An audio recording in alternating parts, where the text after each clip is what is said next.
FA's new stance on transgender athletes. What's behind the decision? The Football Association, FA, in England made a landmark decision on Thursday, banning transgender women from competing in women's football, a move that has stirred up both support and controversy. This policy shift comes just weeks after a significant ruling by the UK Supreme Court, which defined a woman as someone born biologically female. So, what does this mean for the future of football in the UK and beyond? A shift in policy, but why now?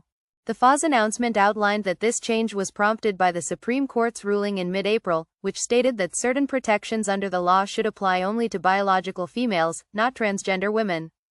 While this decision didn't remove the legal rights of trans individuals, it did spark a reassessment of policies across various sectors, including sports. Previously, the FA allowed transgender women to play in the women's category, provided they met specific criteria, such as maintaining a testosterone level below 5.0 nmol/L for at least a year before competing.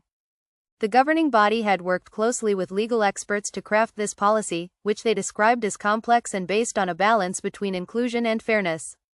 But now, the landscape has changed. The FA's statement said, if there was a material change in law, science, or policy, we would review it and change it if necessary. With the legal definition of a woman now altered, they felt it was time to update the rules. Starting in June 2025, transgender women will no longer be eligible to compete in women's football in England. What does this mean for transgender athletes? For transgender women currently playing, the FA has pledged to help them navigate the transition. While the new rules may come as a shock, the FA recognizes that this will be tough for many athletes who have been playing in the women's league.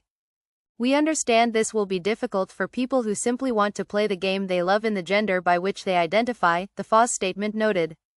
The FA has promised to communicate with these athletes to explain the changes and explore ways for them to remain involved in the sport. This includes options to participate in mixed-gender leagues or support for continued involvement in coaching or administration. The bigger picture. Why this matters. The decision to ban transgender women from women's football raises larger questions about the balance between inclusion and fairness in sports. Is it fair for a biological male to compete in women's sports? Or is excluding transgender women a step backward for equality? The FA's stance reflects a broader debate on the intersection of gender, biology, and competition.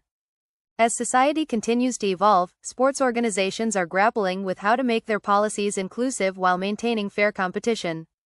The FA's decision is just one example of the way sports governance is being reshaped by legal and cultural changes, and it may not be the last of its kind. What's next? As the policy will not take effect until June 2025, there's plenty of time for further discussion and adjustment.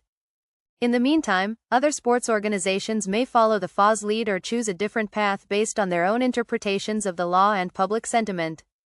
One thing is certain, the conversation around transgender athletes and fairness in sports is far from over. In the end, the FA's decision is a reflection of the ever-changing landscape of sports, law, and gender. Whether this will foster more inclusivity or fuel further division remains to be seen. One thing is clear. The future of sports will continue to evolve as we strive to find a balance between fairness, inclusion, and equality.